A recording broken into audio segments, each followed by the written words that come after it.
Thank you, thank you. Education is absolutely magnificent to me. And as a tertiary education pursuer, I'm here today to tell you about touching our superpower through educations from the experiences I've been accumulating and the lessons I've been learning. But first, raise your hand if you agree with me that everybody, no matter where they come from, deserves to enjoy a good education. Wow, I got a lot of hands. Such an encouragement to start. 7 years ago, when I was an 8th grader, I told my parents that I really needed an electric motorbike to go to the city center, which is about 15 kilometers from my home, to join advanced English classes by myself. But I said no in a rigid way. Back in the day, I ambitiously desired a gifted school where I could surround myself with talented and open-minded people. Whereas my parents, though they wanted that too, didn't offer me any preparatory steps, even though they were too busy to take me to the city center on a daily basis. So what does it mean?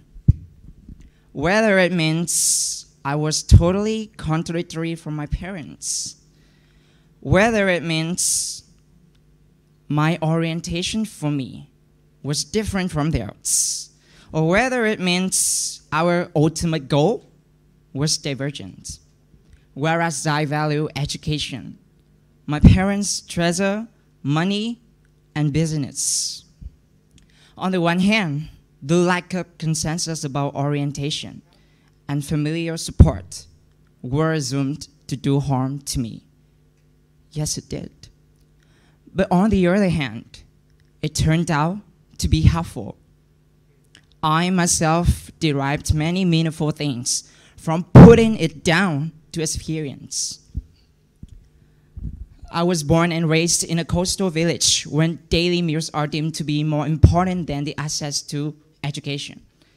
And in other words, education has never been the first priority of many families there, including mine, in which only 2 out of 8 members have access to university.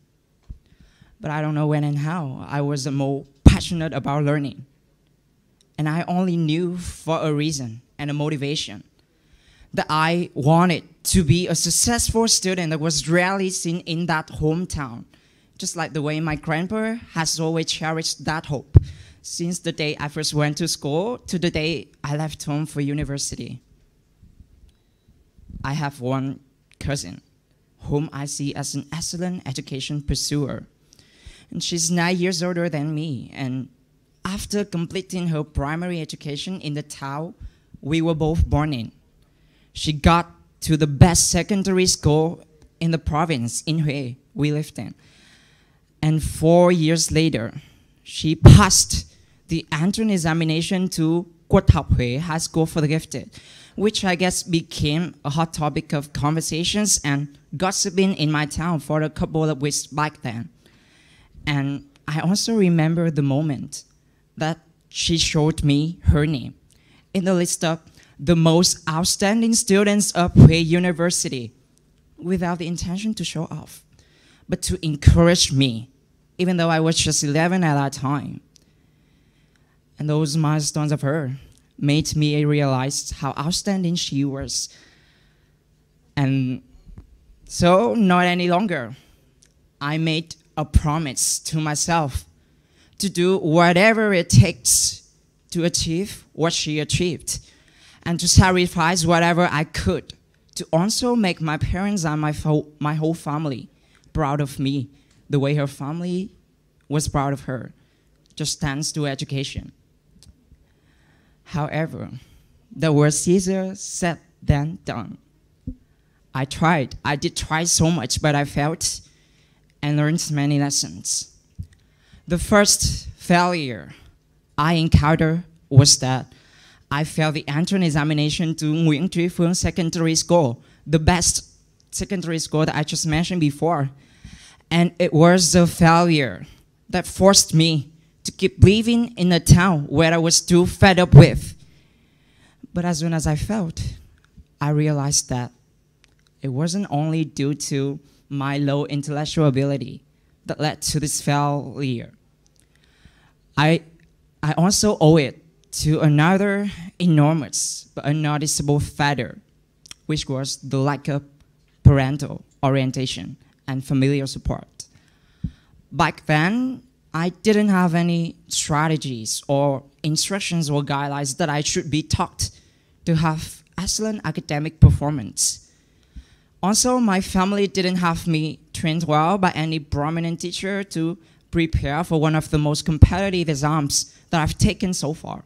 And apart from supporting me financially, which I was genuinely grateful for, they rarely asked me any caring questions on how my schoolwork was going, on whether I was having fun with my friends and teachers at school. And I know that shortage has gone along with me up until this very day. But I've never blamed my parents for that, because I know they have been sticking to their hectic schedule to earn a living for an 8-member family. And in a positive light, that shortage acts as an internal drive that pushes me through the challenges and helps me stand up on my own. So instead, I equipped myself with a relentless trust in the power of education, a weapon that I believed would break all the obstacles I encountered then. And simultaneously, I hoped the belief would foster itself.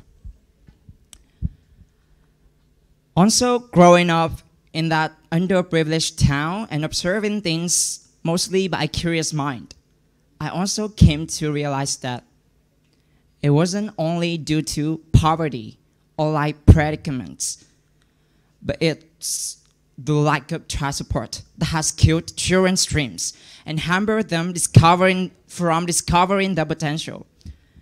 When I was a child, I wished for nothing more than the support, the emotional support from my family, because I believed it meant so much to me, and it should have conditioned me and motivated me to enjoy my childhood years to the fullest, both recreationally and academically. So, for years to come, I learned and I tried and I encountered the second incident. Back to the offer that I made to my parents when I was an 8th grader. If they had agreed with it, I would have had 2 years to prepare for one of the most competitive and toughest exams that I've taken so far, to a gifted school, which I have long dreamt of. And yeah, it didn't happen. But with a burning desire of a 15-year-old kid seeing his cousin's achievements, he made it. He, who was me, but almost failed. So let me tell you an incident at that school, at that gifted school. Actually, I had passed the entrance examination to that school, to the gifted school, but I was not an official student. I only knew that thing when I attended the preschool swimming class, which was an obligatory skills to be certified as an official student there. And the teacher didn't call me out because there was no name Phan in the student list. And I was like, oh my gosh, this must be a mistake from the school, not from me. And you know, then I found out that it was because of one personal but unacceptable reason that I didn't submit my resume to the school once I got the final results. Ridiculous, isn't it? And my thought back then originates from the fact that I was a reckless child, lacking both personal and familial orientation. But please don't get me wrong here. That's not to criticize my family. Because, you know, teetering on the edge of losing such a huge opportunity like that wasn't due to my fault. but it is to emphasize how significant parental orientation and familiar support is to children. Even though I always reckon that self-reliance and self-education is still key to the success and the maturity of one individual. And you know what? Telling my past stories, I don't intend to rewrite the past. But I'm intending to build a better future with precious lessons that I've been learning from putting the past down to experience. So what have I learned? Experiencing the ups and downs on my own, I've been able to practice self-education, which I consider the peak of education from the bottom of my heart.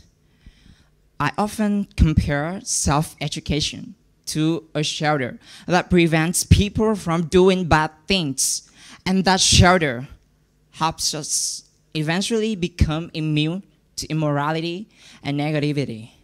So regardless of how monumental the educational system that a person experiences is, self-education is still the greatest, and it bespeaks the success of one's entire education career. Only when we possess the intensive self-education skills are we allowed to set foot in the peak of education. And I've also taught myself to enhance the emotional thinking, because I believe how important, how significant it is to people when they pursue such great things like education. And I believe self-education and emotional thinking and many other things that I've learned by myself, lacking the familiar orientation, are what have been helping me go this far. So now, ladies and gentlemen, I believed in and was given the power of education. And that's the reason why I'm standing right here today in front of you, telling my stories, not coincidentally, but with the purpose and for a purpose. I want you to know how powerful you are when holding the power of education in your hands. The power of education goes beyond the sphere of personal achievement. It is exactly the long-term value that we've got for ourselves, for our community, and that value lasts forever. My hometown, where stunted lives of children deprived of education are not something scared, and some even take part in social evils, can exemplify this well. So I believe if we are nurtured and educated in a good educational environment, we can create an ideal environment for ourselves, for our other developments in terms of anything, career, contribution to society. And you know, education has a significant impact on behavior and awareness. And that correlation, that impact, is an all-time powerful tool, weapon, that might tightly go along with us our entire life. Second, I want you to know, I want this moment to be a moment of reflection on your experience with education, with your journey, on your journey with education. And I want to convey a message to my fellows, to the parents out there, to the families in my homeland, and to people who for some reason haven't believed in the power of education yet. Please just give it a try, and do anything as long as legally and morally right to be able to pursue education. Either self-education, familiar education, or any form of education is wonderful. And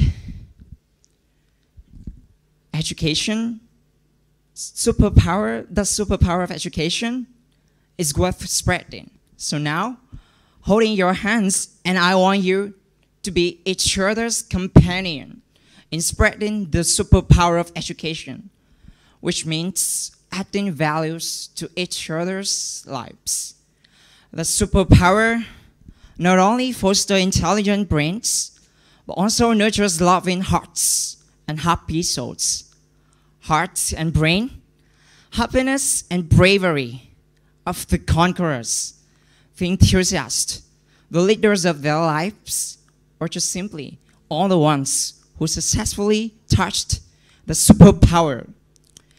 Education does really revolutionize our lives in a way that all the obstacles will be broken and all our dreams will be conquered. And that is a superpower that will never be taken away from us. And it is also a companion that will stay with us for good and all. It's only when we touch the superpower. Thank you.